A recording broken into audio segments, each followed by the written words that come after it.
ఉంది. ఈ కేసులో ఇంకా చాలా విషయాలు బయటకు రావాల్సిన అవసరం ఉంది. ఇప్పటికే విచారణ జరుగుతూ ఉంది. కస్టడీలోకి తీసుకొని కూడా విచారించిన నేపథ్యంలో పూర్తి స్థాయిలో చాలా విషయాలు బయటకు వచ్చే ఛాన్స్ ఉంటుంది. కాబట్టి తదుపరి స్టెప్ ఎలా ఉంటుందో మరి చూడాలి. ఇదే అంశానికి సంబంధించి ఇవాళ డిబేట్లో మాట్లాడదాం. డిబేట్లో పాల్గొంటున్నారు ఉప్పాల సుబ్బారావు గారు, సీనియర్ అడ్వకేట్, అలాగే ఊహా మహంతి గారు, సోషల్ యాక్టివిస్టు, అలాగే మహేష్ గారు జాయిన్ అవుతారు, టీడీపీ లీడర్. అందరికీ నమస్కారం అండి, వెల్కమ్. నమస్తే సార్, ముందుగా సుబ్బారావు గారు, చెప్పండి. వైసీపీ నేతల కేసులకు సంబంధించి మనం ఎన్నో డిబేట్లో చాలా విషయాల గురించి మాట్లాడాం. లిక్కర్ కేసు గురించి, లేదంటే శాండ్ స్కామ్ గురించి, ఇంకా చాలా విషయాల గురించి మనం డిస్కస్ చేస్తున్నాం. కానీ సృష్టి ఫర్టిలిటీ కేసుకు సంబంధించి కూడా వైసీపీకి సంబంధించిన లీడర్ వారి సోదరుడికి సంబంధాలు ఉన్నట్లుగా లింకులు బయటపడతా ఉన్నాయి. చాలా విషయాలు, ఇదొకటే కాదు, ఇందులో చాలా అంశాలు కూడా దాగి ఉన్నాయి. సో ఏంటి సార్, ఎలా చూడాలి? ఇక్కడ ఒకటండి, చాలా స్పష్టం ఏంటంటే, ఏ నేరాన్ని ఎతికినా అందందే వైఎస్ఆర్సీపీ నిందితులు అన్నట్టుగా ఉంది ఇది. ఎంచేతంటే దీంట్లో సరోగసి రెగ్యులేషన్స్ యాక్ట్ని, చట్టాన్ని పూర్తిగా తొంగలో దొక్కేసి ఈ రోజున అక్కడ సంతానోత్పత్తి చికిత్సాలయం పేరుతో ఈ రోజున సృష్టి ఆసుపత్రిని నిర్వహించారు. దీని బ్రాంచీలు కూడా వివిధ ప్రాంతాల్లో ఉన్నట్టుగా తెలుస్తా ఉంది.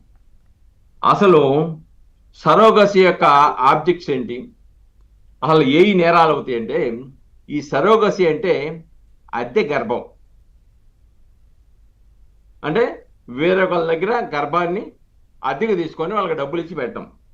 ఆ సరోగసి తల్లి ఎవరైతే ఉన్నారో ఆమె ఎవరైతే పిల్లల సంతానం లేనటువంటి దంపతులు ఉన్నారో వాళ్ళకి బంధువు అయి ఉండాలి, ఫస్ట్ పాయింట్. రెండోది, ఈ సరోగతి తల్లి ఎవరైతే గర్భాన్ని అద్దెకిస్తా ఉందో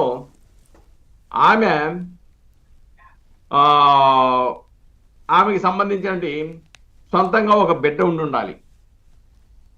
అలానే వాళ్ళ వయసు కూడా 25-35 సంవత్సరాల మధ్య ఉండాలి. ఈ యొక్క నిబంధనలు ఉల్లంఘించేసి బంధువులు కాకుండా ఉన్న వాళ్ళని, ఆదివాసీ ప్రాంతాల్లో ఉన్న వాళ్ళని ఆ డబ్బు ఆశ చూపేసి కొందరు గర్భాలను తీసుకురావటం.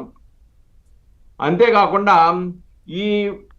ఈమె యొక్క సరోగసి తల్లి ఏదైతే ఉందో ఆమెకి ఈ పిండములో ఉన్నటువంటి డిఎన్ఏలకి సంబంధం ఉండదు. ఎందుకంటే ఎవరైతే పిల్లల్లో జన్మించినటువంటి భార్యాభర్తలు ఉంటారో వాళ్ళకి సంబంధించినటువంటి జన్యువుల్ని తీసి గర్భాన్ని తయారు చేసి అద్దె గర్భంలో పెడతారు. అప్పుడు ఆ పిల్లల్ని కనుక టెస్ట్ చేస్తే ఎవరైతే ఒరిజినల్గా పిల్లలు జన్మించిన తల్లిదండ్రులు ఉన్నారో వాళ్ళ డిఎన్ఏ రావాలి. ఇప్పుడు హైదరాబాద్లో ఇచ్చిన ఫిర్యాదు కూడా అదే. మా యొక్క జన్యువుల ఆధారంగా అండవీర్యం ఉపయోగించి పిండాన్ని ప్రయోగశాలలో తయారు చేసి అద్దె గర్భంలో పెడతారన్నారు. ఆ పెట్టడం ద్వారా అద్దె గర్భం ఎవరి దగ్గర అయితే గర్భాన్ని అద్దెకు తీసుకొని దాంట్లో పిండాన్ని పెడతా ఉన్నారో ఆమె డిఎన్ఏతో సంబంధం లేదు. పిల్లలు జన్మించినటువంటి భార్యాభర్తల ఇద్దరి యొక్క వీర్యంతోనే ఆ యొక్క పిండాన్ని తయారు చేస్తారు. కాబట్టి వాళ్ళు ఏం చేశారు, ఆసుపత్రిలో డిఎన్ఏ టెస్ట్కి తీసుకెళ్లారు. తీసుకెళ్తే తల్లిదండ్రులు జన్యువులు లేవు. వెంటనే వాళ్ళు ఫిర్యాదు ఇచ్చారు హైదరాబాద్లో. ఇవ్వడానికి కారణం అది మొత్తం కుంభకోణాన్ని మొత్తం కూడా వెలికి తీయడానికి దోహదపడింది ఈ రోజున. అవును. అంతేకాకుండా ఆ గర్భంలో, అంతేకాకుండా ఇప్పుడు కొత్త విషయాలు ఏంటంటే, అసలు ఆదివాసీ ప్రాంతాలలో గిరిజనుల యొక్క వాళ్ళ యొక్క ఆర్థిక పరిస్థితిని దృష్టిలో పెట్టుకొని వాళ్ళ బిడ్డల్ని లేదంటే గర్భం ఆల్రెడీ దాల్చిన వాళ్ళని డబ్బులు ఇచ్చి మభ్య పెట్టేసి ఆ పిల్లల్ని కూడా తీసుకొచ్చి ఈ వ్యాపారంలో అమ్ముకున్నారు అనేది కూడా మరొక స్పష్టమైన ఆధారం లభిస్తూ ఉంది.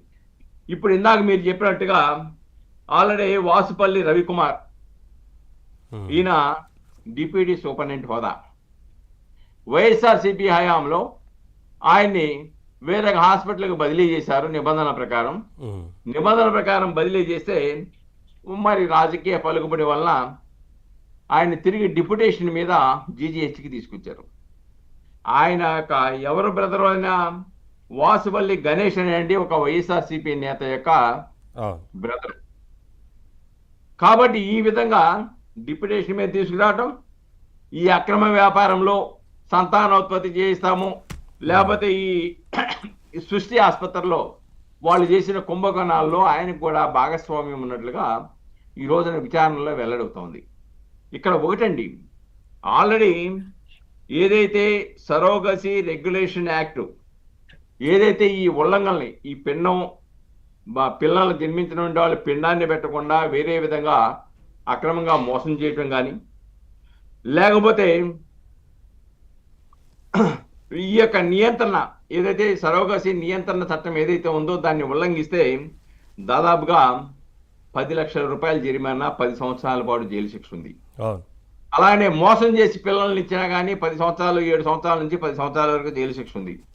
అక్రమంగా పిల్లల్ని, ఆదివాసీ మాది పిల్లల్ని కనుక తీసుకెళ్లిపోయి వేరే వాళ్ళకి అమ్మేస్తే ఉమ్. అది తీవ్రమైన చట్టపరమైన నేరం. కాబట్టి ఇక్కడ దీంట్లో అరెస్టులే కాకుండా ఆ చట్ట ప్రకారం సెక్షన్లు పెడతామే కాకుండా ఈ రోజున పీడీ యాక్ట్ కూడా వాళ్ళ మీద పెట్టినట్టుగా మనకు తెలుస్తా ఉంది. ఉమ్. పీడీ యాక్ట్ పెడితే ఇంకా బెయిల్ మీద బయటకు వచ్చే అవకాశాలు లేవు. ఉమ్.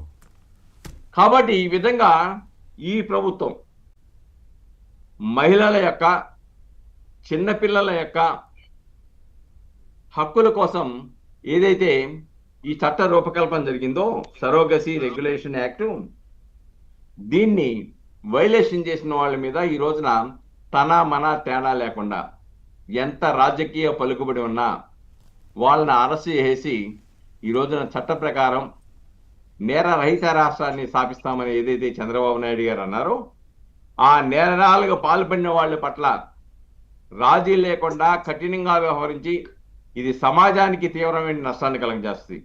ఆదివాసీల యొక్క అమాయకత్వాన్ని ఈ రోజున సొమ్ము సరే చేసుకొని సార్, చాలా విషయాలు ఉన్నాయి ఇందులో, చాలా రూల్స్, ఒక్క రూల్ కాదు అన్ని రూల్స్ బ్రేక్ చేసి ముందుకు వెళ్ళారనేది కనిపిస్తూ ఉంది. అందుకనే విచారణ కూడా చాలా సీరియస్గా జరుగుతూ ఉంది. ఊహా మహంతి గారు, మీరేం చెప్తారండి? అంటే ఇంత